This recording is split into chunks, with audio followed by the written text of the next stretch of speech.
So before we start with our discussion, let us pray. I thought of a prayer that's included in the morning Jewish liturgy. It's called Adon Olam, which means uh, Lord of the universe. It's said every day, and I thought about it because I think that it speaks a lot to what John Lewis and the people who worked with him over the years must have been thinking as well from a spiritual standpoint.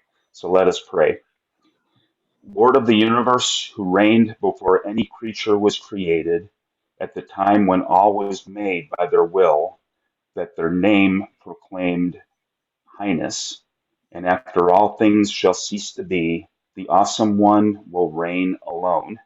They were, they are, and they shall be in glory. Without beginning, without end, power and dominion are theirs.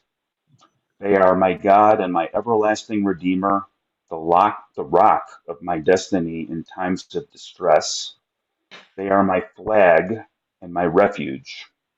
They are the portion of my cup on the day I call. Into their hand, I entrust my spirit, both when I sleep and when I awaken. And with my spirit, my body too, the Lord is with me, I shall not fear. Amen. Thank you so much, Ira.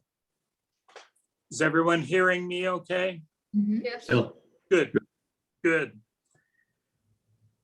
Every time I go back to this book, it's both incredible detail and intensity are overwhelming. I'm glad we're having this time, and I'll try and keep us moving through so that we'll have enough time for either using the chat to get your comments in and Ira will pick them up, or to the extent I can see the screens, we'll try and get you in that period too. We're going to begin on page 85, which leads us into another phase of the movement. The southern states were basically, the Supreme Court had ruled and they'd said, fine, but not for us. And so they had kept the grip of Jim Crow on interstate travel, and the Congress on Racial Equality felt the call to take that on. And Lewis quickly signed on with that effort. And I was intrigued on 87 by Lewis's senior sermon at American Baptist Seminary in Nashville, where he'd been attending, with his text from Jesus, I come not to bring peace, but a sword. And then his very effective interpretation of that as a spiritual sword. I think what he was seeking to lift up so often when we go into church, and I have heard this many, many, many times over the years, I'm coming for peace, I'm coming for comfort, don't bring me discomfort. And here Lewis was working out, he'd been criticized for preaching the social gospel, but not Jesus' gospel. For many of us, those are indistinguishable distinctions.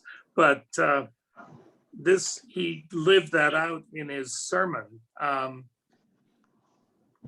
I was just stunned to be reminded the strategy which left, a black and white individual paired together, boarding buses in DC, one black, one white, heading for New Orleans. And it was very demonstrative because of the reaction and the intensity of putting nonviolence to work at your literally shedding your own blood. The pictures Yeah. of that are graphic, and 86 has the first of them of the. I think I'm back with you now. Good. I'll back it up a bit. I think the key thing here was this strategy in seeking to desegregate interstate travel. And I was aware of this, but more looking back, not as much at the time, since I was in high school and we all were in varying places at this time. But it puts the intensity of nonviolent action graphically to work. It's building on the lunch counter experience, but usually there would be a larger group and therefore a sense of solidarity. If you're going, one black, one white individual onto the bus, sitting in the front together, you are deeply, deeply vulnerable. So it just underlines the commitment that they're engaged in. I appreciate what Meacham does as he goes through. He's quickly looking for these other characters. So we get introduced on 88 or 87 into 88 to Stokely Carmichael.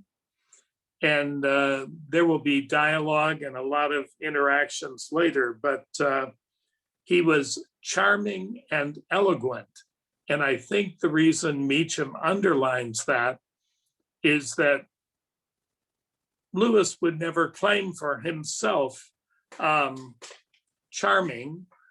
I think he was powerfully eloquent, but again, he wouldn't claim it for himself. The description on 89 of Rock Hill, South Carolina, and the intensity of the Klan presence was very striking. And so trying to travel through that sort of area was incredibly risky. The opposition, of course, was not to bring in the police. The police made sure to stay away so that crowds of white thugs could meet the bus and then beat those who were on it. This was, again, continued. The power of the opposition was shown. Lewis ended up not being on that bus that the Klan firebombed. And that for me was also just a striking reminder of the intensity of the violence, because in the freedom rides, the violence builds and builds. Interestingly, we then move into what is happening at the national level with Kennedy's involvement. King had been cultivating a relationship, but Kennedy wanted to get things done, especially the Civil Rights Act. And so he was threatened by all this direct action. And I was intrigued to listen in on sort of Meacham's presentation of how Kennedy and Lewis interacted. Lewis, I think, was challenging him by his just quiet, unassuming insistence on nonviolent action. And however, there was the critical time when King was incarcerated. Coretta thought he would be killed. She was 6 months pregnant, and Bobby convinced Jack to pick up the phone and call Coretta, and that signal was sent into the Black community that there would be hope at the federal level. On 99, you get the flat out statement from Diane Nash, one of those closest to Lewis. We know somebody will die, but we are not going to let nonviolence be overcome by violence. It's this verbal insistence on staying at this. Given where we find ourselves right now, I was particularly struck on 100.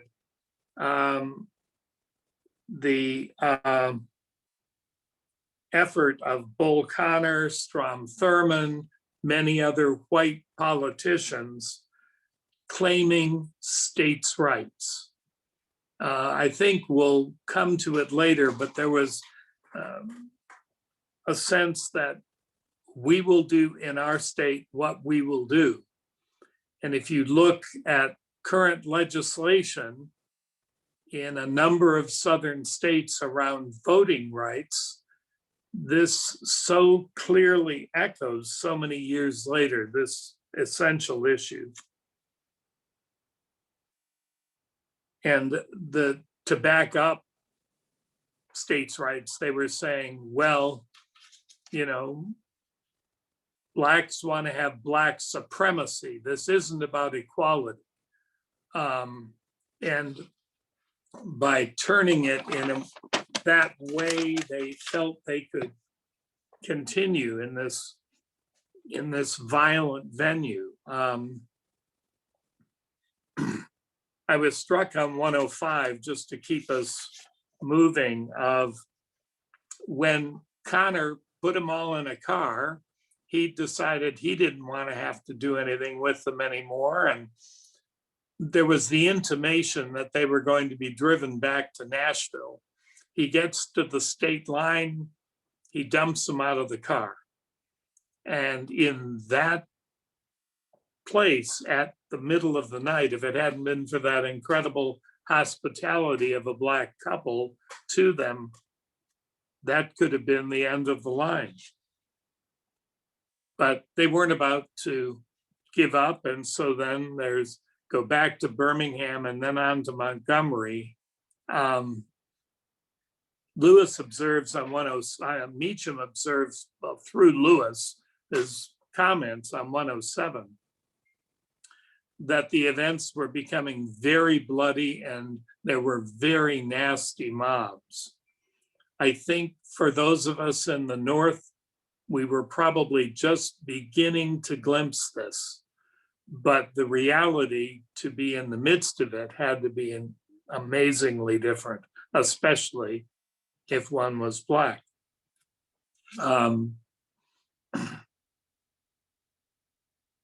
The Parchment prison farm was just striking. I've seen images both from documentaries and then when it's been portrayed in film, but the other attempt to squeeze life and any resistance out by that was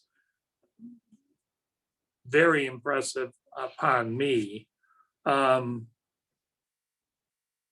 The pictures on 121, moving us further ahead, and we did have that discussion before about graphic illustrations and then pictures, and the way they're positioned here to have finally President Kennedy addressing the nation, describing civil rights as a moral crisis. And this was seen as a huge turning point. And then to the views of snarling German shepherds tearing into the clothing and the flesh of those youth who were protesting, and the fire hoses that were used as well was stunning. On 109, I'm reaching back because I overlooked a certain piece there. The title of the book is embedded in this attempt when they were singing. So the phrase from the anthem of sorts, his truth is marching on comes from the middle of the church where they are surrounded. And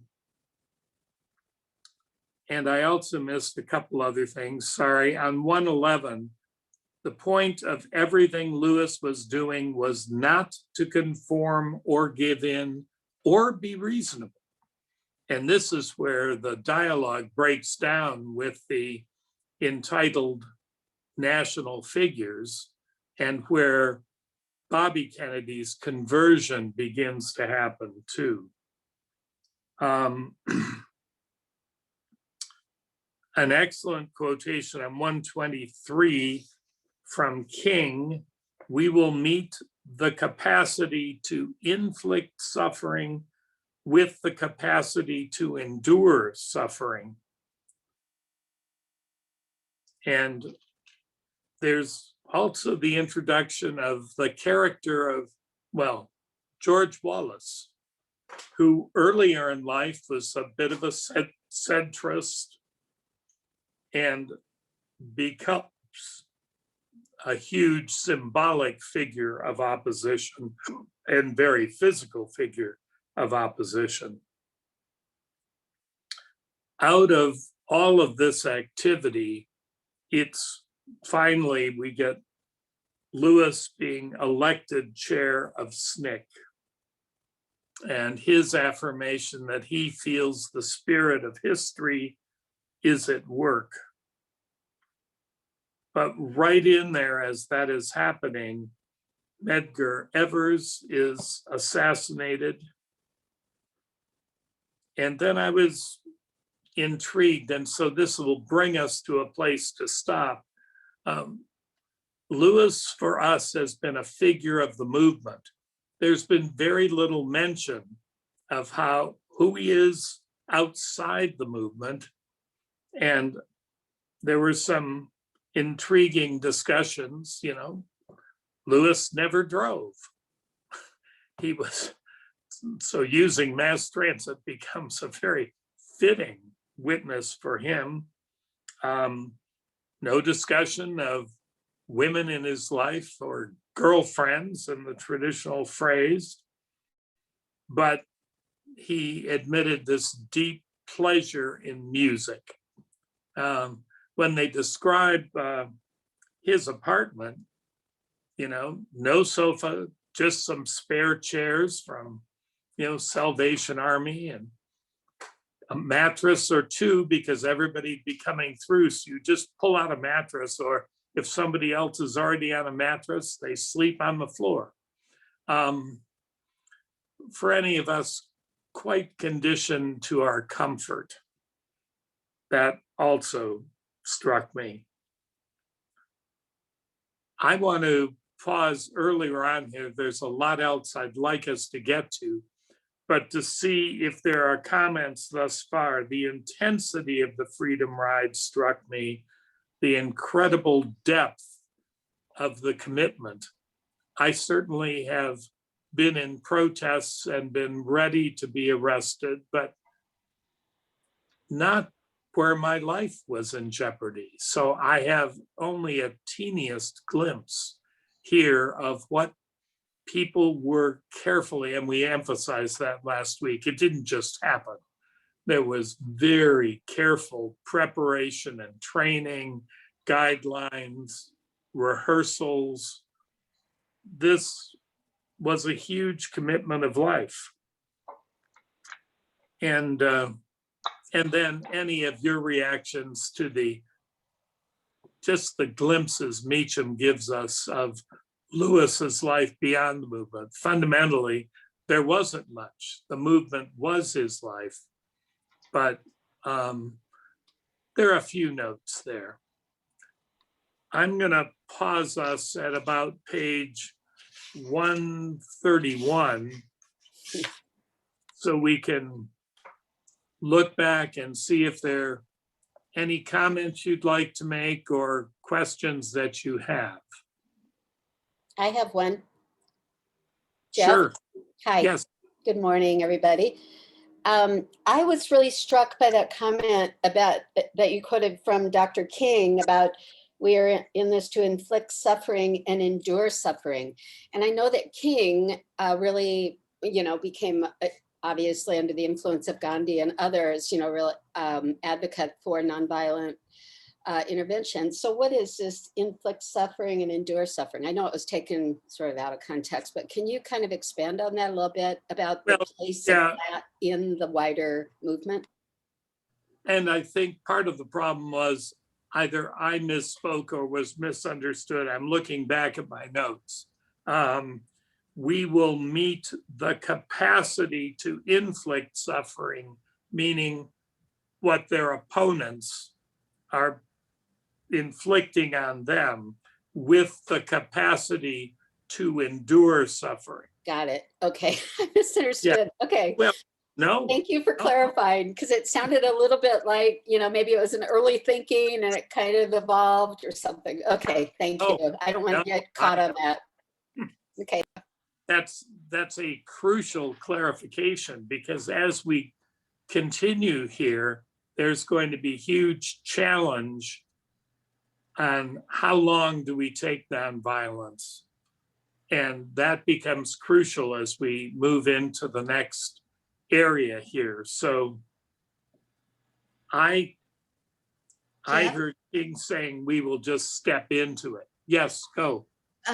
With reference to Lucy's question, isn't this what Lewis meant by the term soul force? I love that expression, and it pops up over and over again, soul force. And it has been utilized by protest movements after that, and developed the sense that the depth of love to be able to take the violence and then by taking it, seeking to transform it. I think soul force is a great word for that. Yes. Deborah. Yes, I'd just like to make two comments. I'll never forget Lewis's comment about Parchment. It was not a blessed place. Such understatement. He is so eloquent, such understatement. Also, regarding this image on page 121, the top image, what took my attention in this confrontation with the demonstrator and the police and the dogs, I happen to know as a fact, and I'm sorry I can't quote exactly my source, but if it wasn't a reliable source, it wouldn't have stuck with me and I wouldn't be sharing it here. In dog behavior, when a dog attacks a human in the solar plexus, it's known to be cannot be rehabilitated. That's the most vicious attack that a dog can do. That is what's going on in this image. These police dogs, and I'm sure police departments utilize this in their training. They want, in the absolute worst situation, to have their animals attack in this manner. Under that circumstance, I can see they're exploiting the dog's natural aggression.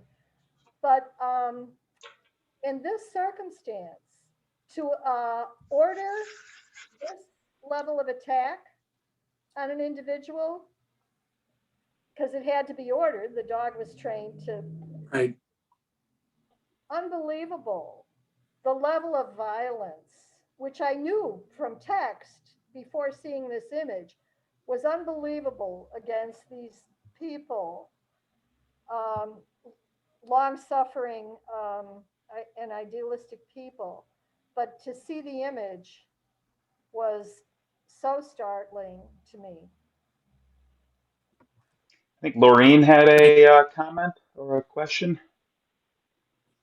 No. Oh, somebody I saw hand was Dean. up. Dean's hand is up that I see. It's up now, but not before, but I can go ahead. So Sure. I wanted to comment on that Parchment farm prison. On our Fourth Presbyterian pardon me, civil rights tour to the Southeast, where we Right. we followed the Freedom Rider path for a few days. We heard in, I believe, Jackson, Mississippi, at the Civil Rights Museum, a speech by one of the tour guides who, as a 13-year-old, was thrown into that Parchment prison. He and his friend, he lived in Jackson, was born in Chicago. Mother was a teacher, and I can't remember if his dad died or they divorced, but his mother moved back to the South so she could have support in raising the children while she worked. And he and a friend, rode their bicycles down to the bus station and met one of the Freedom Rider buses. And one of the ways that the police would interrogate to figure out if you were an outside agitator was to ask you where you were born. And he was born in Chicago. And because of that, they assumed they treated him as if he was a Freedom Rider, and they threw him into that Parchment prison, into the maximum security cell of 2 prisoners for 5 days. And the horror, as a 13-year-old, first of all, just to be punished in that way for a simple act of disobedience to your parents. He wanted to see this Freedom Rider phenomenon, firsthand, and as a result got thrown into that terrible prison. It's about, I think, 100 or more miles from Jackson, and his parents did not know where he was. They weren't, they weren't arrested, they weren't charged, there was no appearance in court, so they literally did not know where he was for 5 days. And he has now written a book. I've not read the book, but he has now written a book. He's in his 70s, early 70s, I think. And so I put into the chat a link to an article about him and about the museum. Great. Thank you for that, Jean. And to hear that personal witness from someone who had endured it just deepens what we're going way too quickly by. Thank you. It was very moving, and there were those of us who were just, moved to tears. It was a very stark and moving description. Thank you, Kathleen, Jean. I think, had a comment. Are you still, you want to unmute Kathleen if you want to still say something? I just want to comment that through the whole movement, even John Lewis, and I was equating into the Black Lives Matter as well, is that I think the youth, the age of the people who were part of the Freedom Riders was, a lot of idealism and passion that really was a source of strength. And I think we see that now, although I do see the differences in the 2 movements. I think the ones that happened with John Lewis were nonviolent more than the ones in that we see now, although there's elements of it. But I think they were able to endure more because part of the book, it said, and the older people who were involved in the movement before were very afraid and they did not participate. And I think we see that now, even though our hearts are there, we're thinking, if I go, what's going to happen to me? They really want the youth. And I think I see similarities there. Thank you. And we want to keep the echoes of what we're reading and that witness tied to our current circumstances. You've modeled that very well, Kathleen. Thank you. Are there other comments, or I will push us along? One thing that I was kind of wondering about is, Sure. or thinking about, for so many people, so many good-hearted people, what was going on before the civil rights movement started was normal, and it was fine, and it was maybe unfortunate to a lot of people, but there was nothing they can do about it, and that was just the way of the world. then with even the civil rights movement, you had people like Bobby Kennedy who had the moral equivalence between the protesters and the, the, uh, um, the segregationists. Um, it's just like even the segregationist proponents seemed to look at themselves as carrying out God's plan. They weren't, Yeah. they didn't think they were evil. They weren't inflicting harm on people because they saw themselves as mean people. They were doing what they thought was good and right. And I guess I think about now and what are the things that are going on now that people just accept instead of fighting, and how do you and you know, it's how do you fight it, what do you do? I think about the Black Lives Matter movement and police violence against the uh, people of color. And I think in the old days we just thought that's what the police do, they rough up people because there's bad people out there. And now we're saying, well, maybe some of those people aren't so bad, or maybe even if they are bad, they don't deserve to be executed for doing what they're doing. And you think about those young people who filmed with their cell phones what happened to George Floyd. That's the closest I can think of today to what it was like back then. Back in the old days, people would have just seen the officer do what he did and yeah, okay, move along.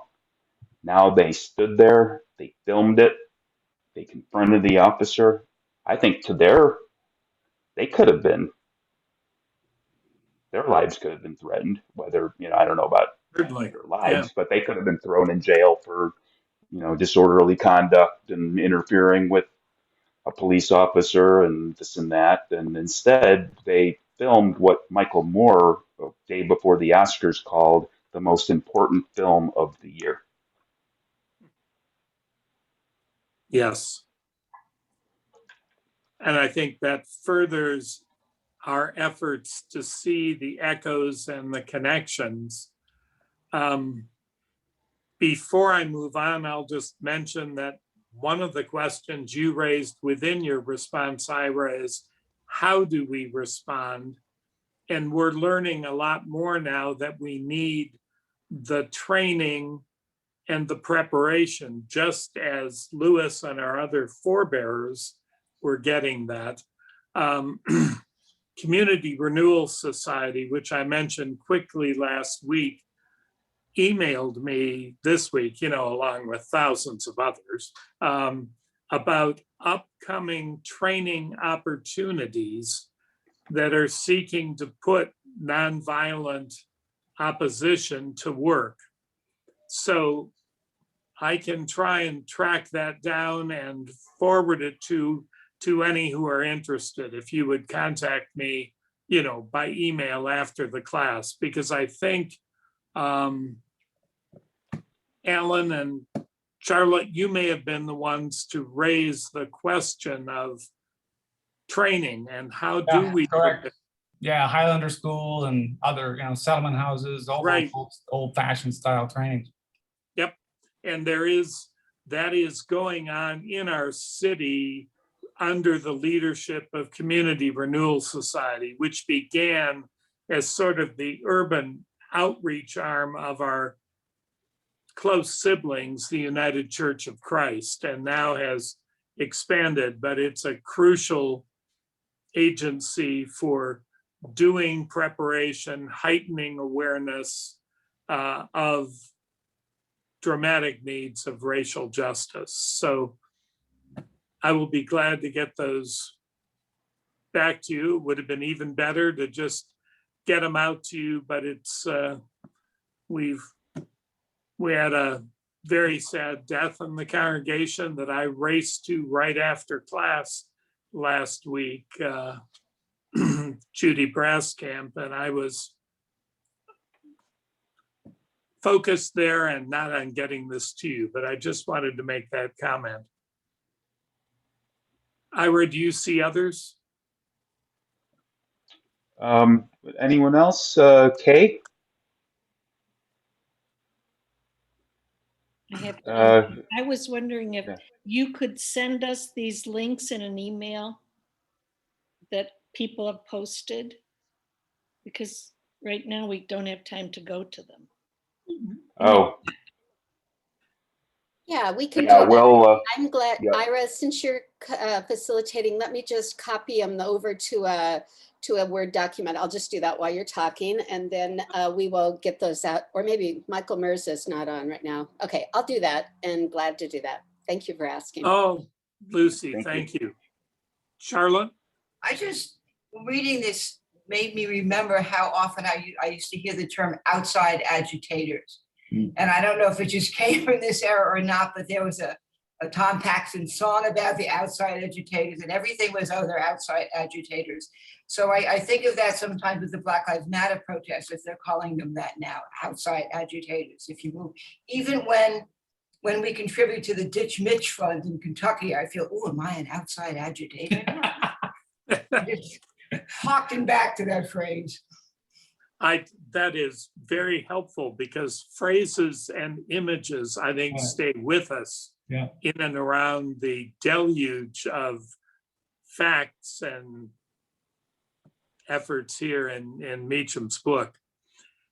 I'm going to push us on, or we're not, well, inevitably we'll not get as much done as we hoped, but I was intrigued as we move on from 131 that Meacham, the historian, sees a moment and he helps root the times in Reconstruction in the latter 1860s to the 1960s, but he lifts up where are some of the intellectual or some of the thinking that's behind it. On 132, Pollard looks to support racial subjugation through the defense of states' rights and says that was the true hope of the South.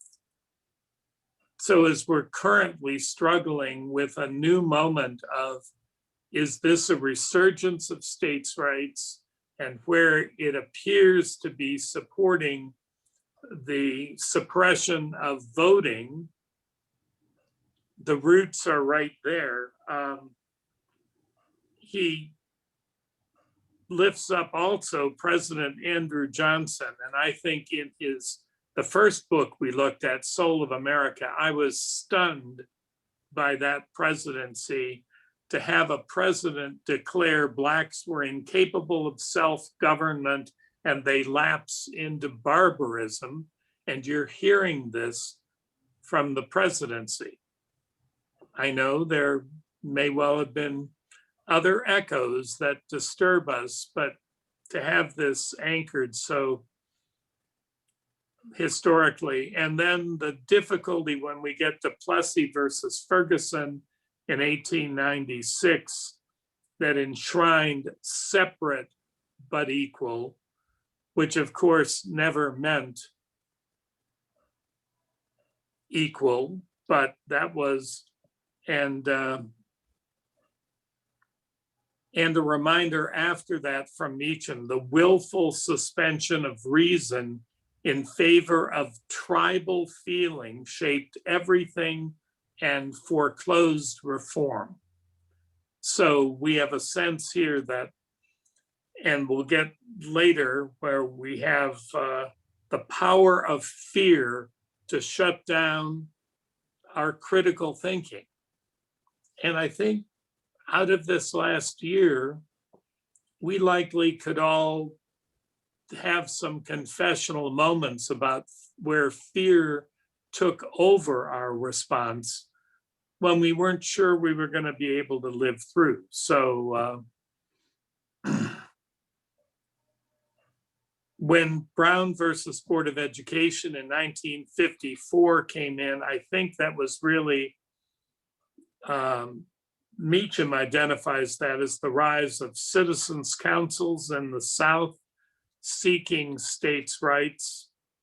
On page, I'm going to push us a bit ahead. King's letter from the Birmingham jail is just a classic. Many of us know parts of it by memory. But to have him frame, his letter was going to moderate or more centrist white religious leaders. And he was making clear that the white moderate is the greatest stumbling block because inevitably there's a devotion to order that supersedes devotion to justice.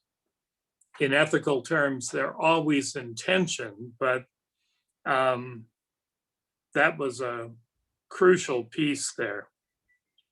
As we move along, we get into the March on Washington in '63. So we're moving a good ways ahead.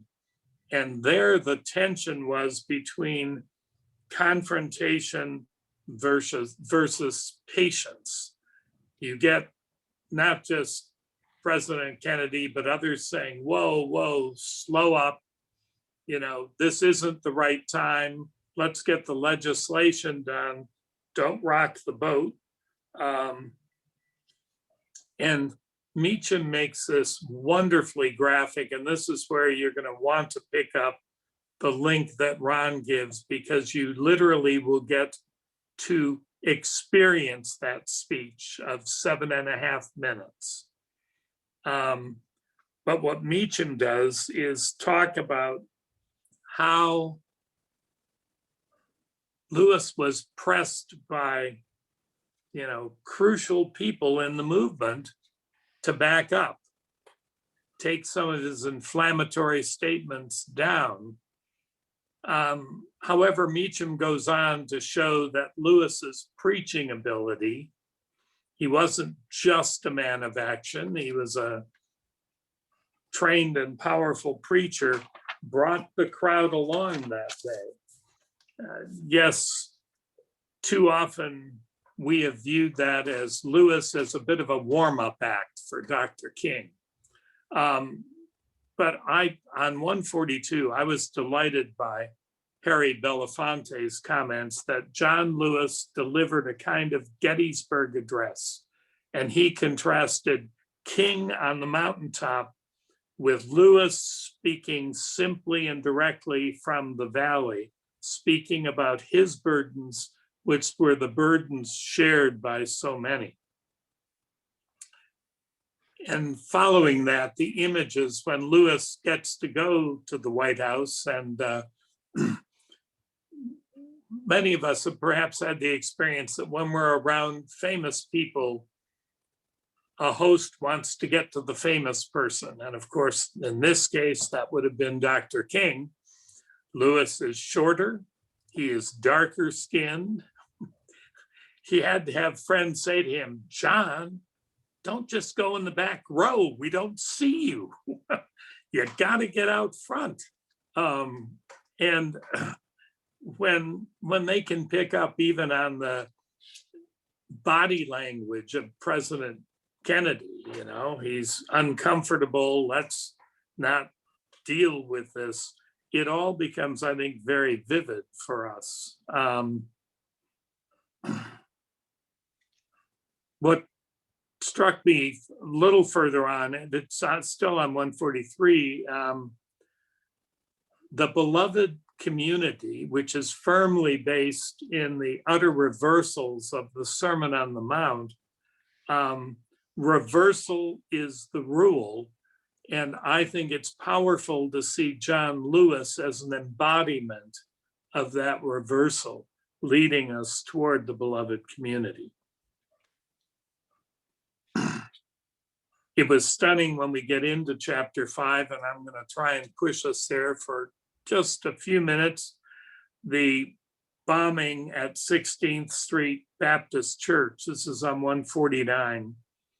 And it became clear to me that our current tradition of naming those who've been killed is very important, because I will admit those names of these 4 young women, 4 girls, were not on my mind. So just as a reminder, I'm going to read them.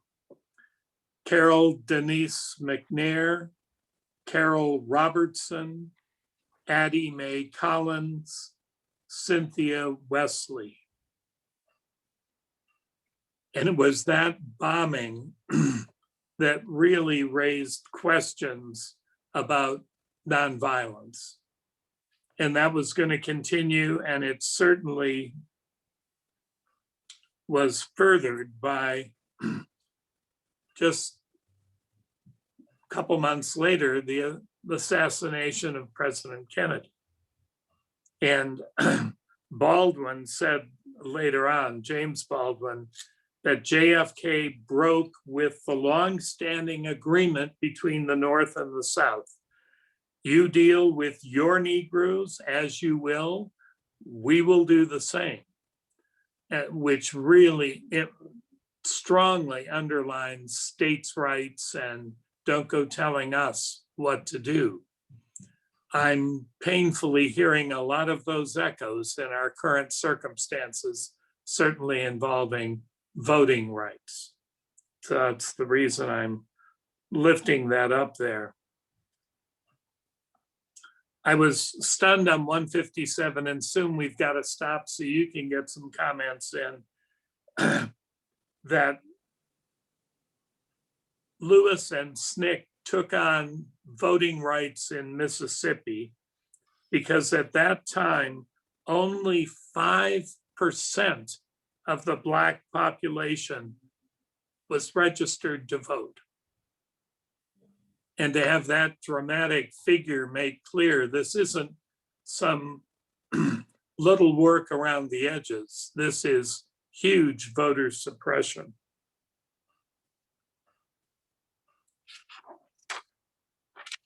Well, I have a lot more to say. I think I better save it and we'll tuck it in the next week, because I want to make sure there's time for questions or responses.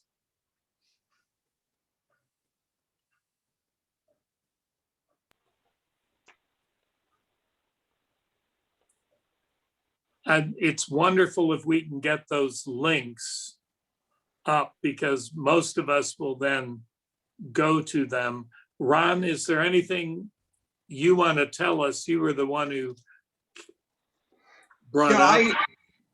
I would recommend that all of you, if you can, take a look at that 7.5-minute speech that Lewis gave on the March on Washington. And the older I get, the more impressed I am by the fact that this was given by a 23-year-old, a student really.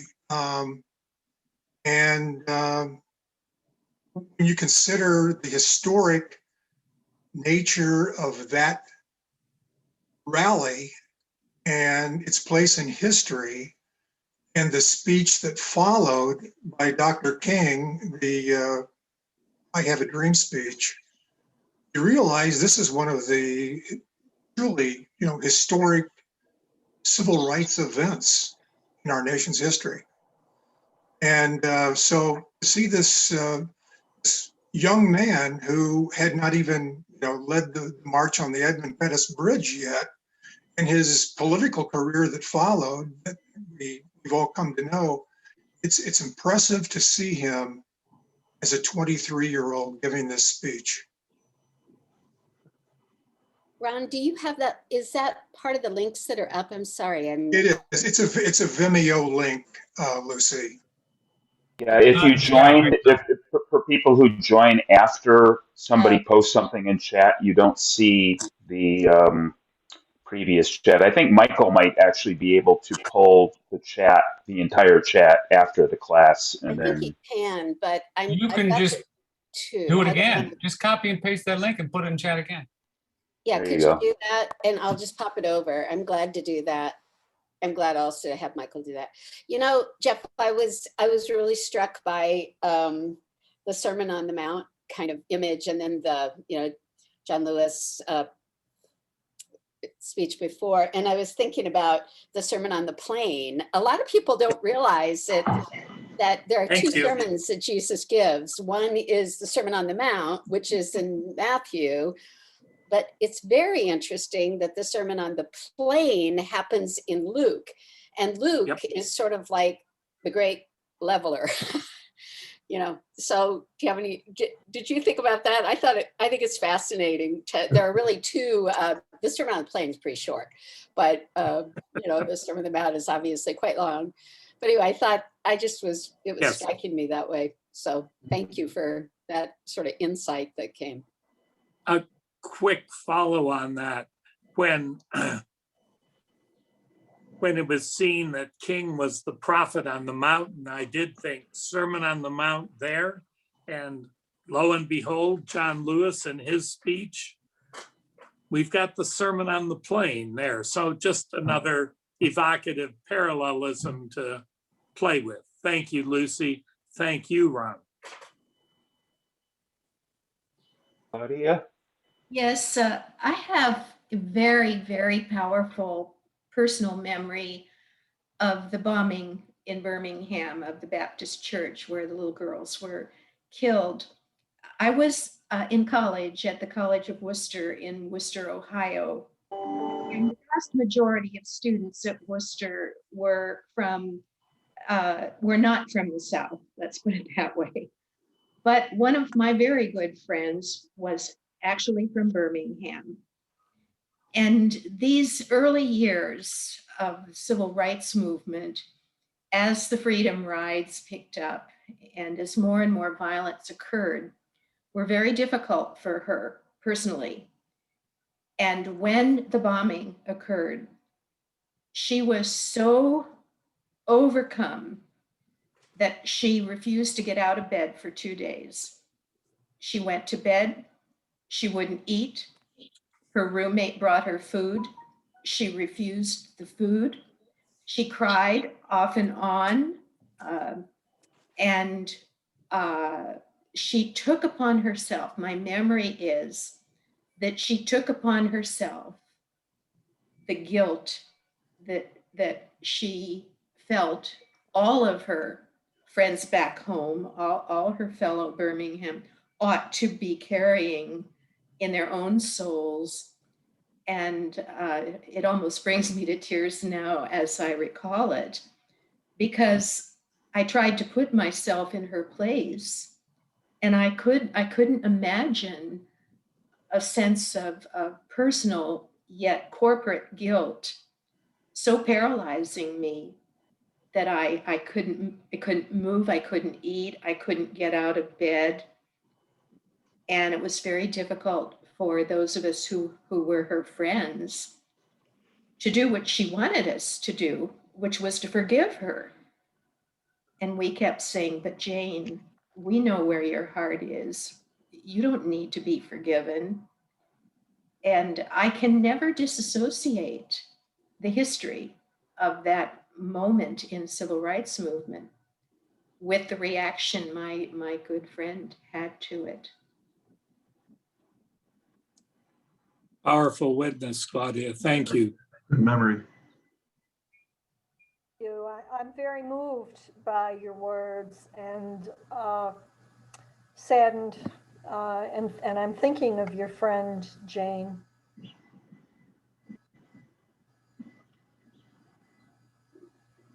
Yeah, that's a very prophetic kind of comment, Claudia, because the ability to take on the corporate guilt of our nation has always been a far stretch for me, to feel it as she did.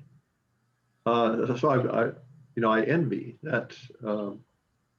She took on suffering herself impulsively. But I wish I had that kind of empathy to do that, because that's what then finally provokes action. Yeah. You need some anger for action. You need some, true remorse for action.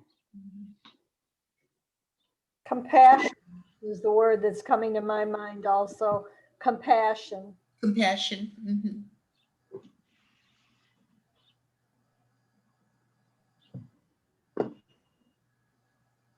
Other comments before we close? I was struck by how like Bobby Kennedy in particular was willing to change. He was a pretty hardline person back when he was younger, and then he became pretty prophetic about a lot of these things. And it's just interesting that a person can transform so much. It kind of reminds me a little of Saul and Paul. It's almost that kind of transformation. Yes, indeed.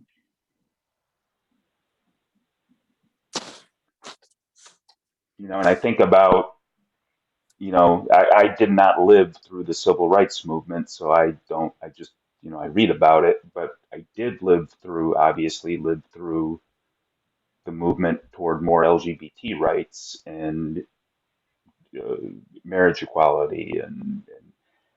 And I have to say, I don't think I'm the only one here. And, and even the president of the United States at the time, Barack Obama, didn't really think that we should extend marriage rights to gay and lesbian people. Didn't really think that it's appropriate for transgender people to be circulating through society and interfering with our notion of what's right and wrong. And it just kind of, it gives me pause a lot about like what are the injustices out there right now, not back then, right now, that we're just kind of not doing anything about, not putting our lives on the line for. I don't even know how, because other than if I saw a police officer mistreating a citizen, would I even, if I was on my way somewhere, would I postpone my appointment to make sure I bore witness to that? Or would I just kind of go on my way because I'm busy or I didn't want to get involved? And I think that's a lot of, like what are you, John Lewis taught us that how to put your life on the line for important things. And I'm just not sure I'm always there. Most of us probably aren't, but. Oh, absolutely. It is an Thank you. astounding amount of bravery that comes through in reading this book. The bravery of, Yeah. of this era and of their actions. It's just amazing. The courage. And it just keeps echoing as we go ahead. We have only one more week, so I'll have to be a little more selective because we've got a lot of ground to cover next week. But some of the echoes that come out of today, the intensity, the bravery, the courage, and then the questions that have to go to each one of us. How does this touch my life, shape it? Where are the issues? I want to make sure we save some time for reflection on that next week too. I'm realizing we're creeping in a bit on the time for the prelude for worship. Let me close us with a brief prayer. God of justice, we are so grateful that you call us to passionate action, to live with passion, compassion for every one of your people. Open our eyes, continue to lead us through the powerful figure of John Lewis. Help us listen to the movement and learn from the movement that we can put it into action in our own time, seeking radical racial justice so long overdue, and justice in every realm of life. All this we pray in Christ, our risen Lord. Amen. Amen. Thank you one and all for all of your comments. Great time together again.